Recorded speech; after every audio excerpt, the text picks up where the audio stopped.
Es inevitable y de una u otra manera todos hemos vivido o pasado por la muerte de un ser querido, ya sea por un proceso de enfermedad o de manera repentina. El impacto de ello ocasiona lo que llamamos el duelo. Buenas noches. Hoy, en un nuevo programa de nuestro podcast Un viaje al interior, estaremos compartiendo 3 testimonios de personas que perdieron seres queridos y las etapas que ellos atravesaron. Además de ello, vamos a compartir los puntos de vista sobre el duelo por parte de un psicólogo y un pastor invitado. Así que bienvenidos al programa de hoy, Cómo sobrellevar el duelo. Dios los bendiga, hermanos. Mi nombre es Raquel Viarengo y voy a compartir con ustedes el testimonio del fallecimiento de mi papá.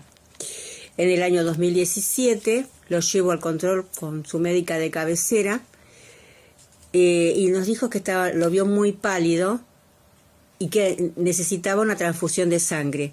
Pero previo a eso le comienzan a hacer estudios y esto fue un día jueves por la noche que comenzaron a hacerlo y siguieron durante el día viernes, pero no nos daban diagnóstico y estuvimos con mis hijos ahí en la clínica todo el tiempo. El día sábado nos convocan 3 cirujanos y nos dicen que lo habían operado de urgencia y que él tenía un tumor en el esófago y que ya estaba ramificado, o sea que tenía una metástasis, lo cual yo no podía entender porque mi papá estaba comiendo bien. Él se estaba preparando para la cirugía, pero estaba comiendo bien. Él no se quejaba de dolor de estómago, nada. Y bueno, los médicos no sabían qué decirnos. Ellos nos dijeron que abrieron y vieron ese cuadro. Así es que eso ocurrió el sábado, al domingo ya fallece y el lunes lo estábamos velando. ¿Se imaginan que yo no entendía nada? Que lo llevo caminando a mi papá y el lunes lo estábamos velando. Así es que dejé las actividades que estaba haciendo en la iglesia, porque con mi papá íbamos miércoles, sábados y domingos a las reuniones y necesitaba entender por qué así de repente, ¿no? Y en el año 2020 entendí que si a mi papá lo hacía entrar por guardia, ya no lo iba a poder ver. Y en ese momento es como que sentí un consuelo en mi corazón, porque yo sabía que no lo iba a ver en ese tiempo. Y ahí comprendí recién, por lo menos lo pudimos velar y pudimos estar con él para despedirnos. Pero si hubiese pasado en el año 2020, no hubiese podido verlo. Iba a ser mayor todavía el dolor. Así es que bueno, este es mi testimonio y sé que Dios es bueno y que hace como Él quiere y en el tiempo que Él quiere. A veces nos cuesta mucho entenderlo. Así que bueno, que Dios los bendiga ricamente, hermanos. En el año de 1997 conocí a Sandra, fue mi amiga, salimos como amigos un tiempo, empezamos a andar juntos y decidimos vivir juntos también, y el 2004 decidimos casarnos. Para mí Sandra era más que una esposa, era mi compañera, mi amiga, mi confidente, y juntos habíamos construido sueños y una vida llena de amor. Sin embargo, en 2009 todo cambió muy drásticamente. Sandra fue diagnosticada con un cáncer de cervix, estadio 2B, que estaba avanzado.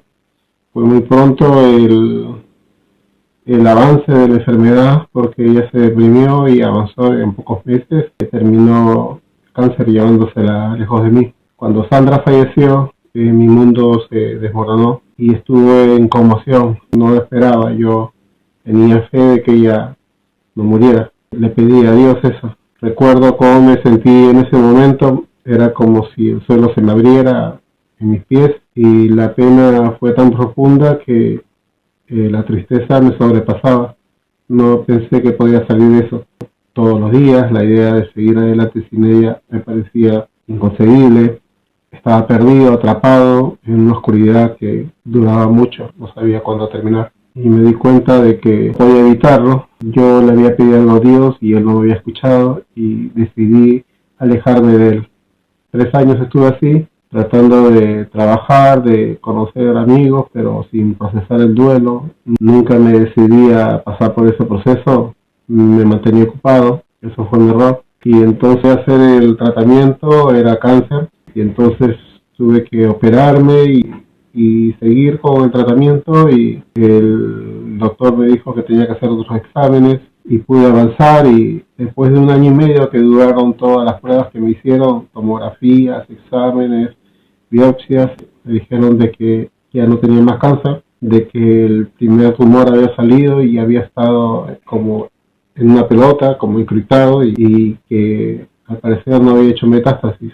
Y yo lo tomé como una segunda oportunidad en cambiar mi forma de vida, mis relaciones con personas, ir a la iglesia, y todo este cambio fue bueno para mí. El hecho de aceptar la rendición y el servicio ayudó mucho a sanarme. Después a esta lucha, porque veo respuestas, me di cuenta que por más respuesta que tenga no iba a tener consuelo. Necesitaba consuelo de Dios, necesitaba pedirle perdón por lo que me alejé, por el tiempo que perdí, y me rendí y le pedí ayuda, y yo sabía de que en el fondo Él de alguna manera iba a usar personas para ayudarme. Mi vida se restauró, me casé nuevamente con Fanny Elizabeth y estoy muy enamorado de ella, y tenemos una familia y empezamos un nuevo camino juntos, y yo estoy seguro de que lo mismo que me pasó a mí también puede pasarle a cualquier persona que ponga su fe en Dios, sabiendo de que sus promesas son sí y amén, y solamente Él tiene planes de bien para nosotros. Bendiciones, hermanos. Hoy quiero contarles lo que viví con el fallecimiento de mi hija del 2024. Yo estaba en Argentina trabajando como cualquier día, cuando recibí la llamada de mi hermana, que me dijo: viaja urgente, tu hija está muy mal, la llevan de emergencia al hospital. En ese momento sentí que el corazón se me detenía, no sabía qué hacer. Y de inmediato mi hija me ayudó a sacar el vuelo, y al llegar a Perú, mis otros hijos me llegaron directo al hospital. Encontré a mi hija internada en oncología en estado muy grave. Nunca en mi vida imaginé verla así. En mi mente yo pensaba que ella solo me necesitaba para cuidarla en casa y hasta que se recuperara. No podía creer que estuviera en fase final. Cuando la vi apenas me reconoció y pudimos perdonarnos. Los médicos dijeron que no había más que hacer y yo no lo aceptaba. Pensaba que eso no podía estar pasando, ¿no? Y me enojé mucho. Le reclamé a mis hijos porque nunca me habían contado de la enfermedad. Ellos me dijeron que mi hija llevaba luchando con este tumor hacía 10 años y que se había quedado callada para no preocuparnos. También me enojé con Dios al ver cómo la enfermedad la deterioraba día tras día. Me costaba aceptar que nada podía cambiar la situación. Yo oraba pidiendo al Señor una oportunidad más para mi hija, diciendo: Señor, si es tu voluntad, sánala, pero si no, no permita que siga sufriendo. En mi corazón aún tenía la esperanza de que ocurriera un milagro. Por eso pedí a mis hermanas de Casa Rey de Reyes en Argentina que me acompañaran en oración. Fue un tiempo muy doloroso, me sentía agobiada con una tristeza profunda, impotencia en mi corazón. El 1 de septiembre la enfermera me pidió que fuera a descansar a casa. Esa noche entre lágrimas, entregué a mi hija en la mano del Señor. Al día siguiente, cuando regresé al hospital, mis hijos me dijeron que ella ya había partido. Sentí que el mundo se me derrumbaba, no sabía si llorar, gritar o quedarme en silencio. En medio de ese dolor tan grande, mis hermanas Rey de Reyes estaban orando por mí para que Dios me fortaleciera en ese momento de quebranto. En ese momento recordé cuánto mi fe estaba siendo probada. Mi hija era cristiana y había confiado en Dios hasta el final. Yo entendí que debía aferrarme más al Señor, aunque mi corazón estaba quebrantado. Y con el tiempo el Señor me mostró que mi hija ya no sufría más. Me consuela saber que está en la mano de Dios, donde no hay dolor, ni lágrimas, ni pesar. Pude decir como Job: Jehová Dios, Jehová quitó, sea el nombre de Jehová bendito. Job 1:21. Ese es mi testimonio, hermanos. Agradecemos a María por su sensibilidad al compartir su historia. Y ahora que hemos escuchado los testimonios de nuestros invitados y comprobamos cómo vivieron esas etapas del duelo, queremos usar los últimos minutos de nuestro programa para preguntarle a nuestros invitados, Roberto Quaglio, reconocido psicólogo especialista en duelo, y a Carlos Correa, pastor de la iglesia local, que nos den sus comentarios desde el punto de vista de la psicología y lo que dice Dios con respecto al duelo. Hola, buenas tardes, Iris. Buenas tardes a todos. Antes de distinguir las distintas etapas en los testimonios de los duelos que se compartieron, es necesario aclarar que cada persona vive el duelo de manera distinta. Es un proceso individual, no todas experimentan todas las etapas del duelo y tampoco en un orden como hemos escuchado anteriormente. La relación que tuvo la persona con el fallecido puede hacer atravesar otras etapas, por ejemplo la culpa. En la etapa de la culpa, la persona se cuestiona haber podido hacer algo que no hizo o se culpa por no haber resuelto un conflicto con el fallecido. También en el proceso del duelo es importante si la causa de la muerte fue repentina o producto de una larga enfermedad. Dichas estas cuestiones generales sobre el duelo, podemos distinguir algunas etapas que aparecen en los testimonios compartidos. En los 3 testimonios vemos la etapa de la negación. La persona se resiste a la realidad de la pérdida, se evade. Tyron nos describe su sentir ante el fallecimiento de su esposa y nos dice: yo no lo esperaba, le había pedido a Dios que no se muriera. María nos comenta que no podía creer ver a su hija tan mal y a los médicos decir que no había nada para hacer. En el momento que se entera del fallecimiento de su hija nos dice: no sabía si llorar, gritar, sentía mi corazón quebrantado. Y Raquel nos describe con toda claridad su asombro y nos dice: imagínense, lo llevo el día jueves caminando para un control y el lunes lo estábamos velando. Vemos también la ira. La persona se siente enfadada y resentida por la pérdida. Tyron se enoja con Dios. Nos dice: yo le pedí algo y él no me escuchó. Nos comenta que se mantuvo enojado 3 años tratando de conocer gente. María nos dice que se enojó con sus hijos por no haberse enterado antes. En Tyron también vemos la etapa de la negociación, cómo trata de revertir la pérdida, la frustración que sentía tratando de taparlo con salidas, nuevos amigos y ocupación. Se muestran signos de la etapa de la depresión en los dichos de Tyron y de Raquel, donde nos hablan de vacío, frustración, apatía.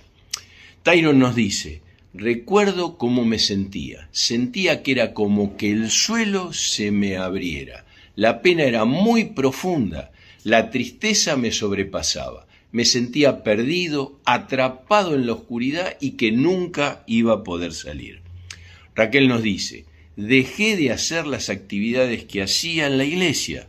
Aparece en ella la falta de motivación y apatía propias de la etapa depresiva.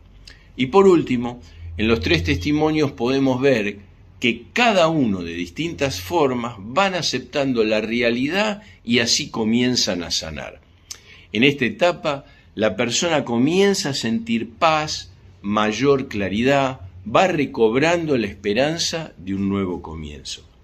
Bien, muchas gracias por haberme invitado y espero haber cumplido con las expectativas de tu convocatoria y de tus oyentes. Hola, ¿cómo están? Bueno, buenas tardes. Gracias de ya por la invitación. Y bueno, como obrero del Señor me toca acompañar personas que están atravesando por este proceso de duelo. Y como siempre digo, lo más importante es entender, en primer lugar, que todos vamos a atravesar por esto en algún momento, ya sea nosotros o con algún familiar o ser querido.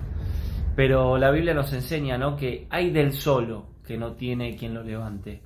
Por eso es muy importante y es nuestro labor acompañar a estas personas, a cada uno está atravesando por este momento de dolor. Jesús mismo dijo, ¿no? Yo vine a sanar a los quebrantados de corazón. Y como siempre digo, una cosa es pasar este proceso solo y otra cosa es pasarlo con Jesús. Así como también Pablo nos enseña que no ignoremos de aquellos que duermen, como aquellos que no tienen esperanza. Por eso cuando uno no tiene esperanza, no sabe qué va a pasar, qué pasa después de la muerte y demás. Yo en mi caso, por ejemplo, perdí a muchos familiares, dentro de ellos a mi padre, pero bueno, él creyó en Jesucristo, yo creo en Jesucristo y tengo la esperanza de que en la eternidad y algún día lo voy a ver. Y esa es la esperanza que nos da el Evangelio, ¿no? Sabiendo que la muerte no es el fin, pero bueno, más allá de esa esperanza que puede ser algo venidero, algo que va a pasar dentro de años, Dios también nos da esperanza para el hoy, para poder caminar en esta vida confiados, sabiendo que Él está con nosotros. Por eso nada, tal vez estás escuchando esto y sos de aquellos que sí tienen esperanza, o tal vez no. Bueno, queremos decirte y queremos orar por tu vida, ¿sí? Así que vamos a orar para que así ahí donde estás, ya sea en el auto, manejando, o en tu casa, o en el trabajo, donde fuese que estés escuchando, puedas pasar de ser de esa persona que no tiene esperanza a las que sí tienen esperanza. Y esa esperanza tiene nombre y se llama Jesús de Nazaret. Por eso, Padre, oramos por cada persona que nos está escuchando y te pedimos en el nombre de Jesús, Señor, que tú manifiestes tu gracia, tu amor, tu misericordia, Señor, y que sanes cada corazón herido por cada persona que tal vez esté atravesando este proceso de dolor, de duelo, sabiendo que tú estás ahí para sanar cada corazón, para acompañar y para que tu presencia, Señor, sea más fuerte que toda ausencia, Señor, de cualquier persona o familiar a quien amamos. Señor, te pedimos en tu nombre, Jesús. Amén. Gracias a nuestros expertos por compartir experiencias y puntos de vista con respecto al duelo. Desde nuestra estación de radio agradecemos a la audiencia por haberse unido a nuestra transmisión. Los esperamos en el próximo episodio con otro viaje al interior. Recuerden, Jesús los ama. Buenas noches y que Dios los bendiga.